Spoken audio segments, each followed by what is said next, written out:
Gage d'aide humanitaire. Au total, 40 tonnes de vivres doivent être envoyées dans l'enclave palestinienne pour aider la population. Et dans ce contexte de crise humanitaire, les écologistes français interpellent Emmanuel Macron ce matin dans la tribune dimanche. Si vous n'agissez pas, vous êtes complice du génocide. Les écolos demandent au président français de déployer la marine nationale au large de Gaza pour lever le blocus humanitaire. Ulrich Bonnat, vous nous avez rejoint. La marine française à Gaza, est-ce que c'est possible ? Alors, en théorie, oui, hein, on a des capacités militaires pour le faire. En revanche, il faut juste se rappeler que ça a déjà été tenté par les Américains qui avaient construit une jetée, on va dire, parce qu'en fait, l'un des problèmes, en fait, c'est que les ports gazaouis, en termes d'infrastructure, sont un petit peu inexistants, et donc, en tout cas, d'infrastructures lourdes pour des opérations humanitaires.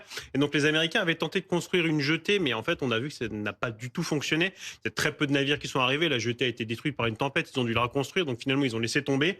Donc, en fait, la vraie solution, c'est pas la marine, c'est de faire entrer en fait des camions. Ça a toujours fonctionné comme ça dans Gaza. Il y avait à peu près 600 camions par jour avant-guerre qui rentraient dans Gaza. Et donc ça, c'est la solution d'après l'UNICEF, d'après les organisations humanitaires. C'est la solution la plus simple et la plus efficace pour faire parvenir l'aide humanitaire aux gens.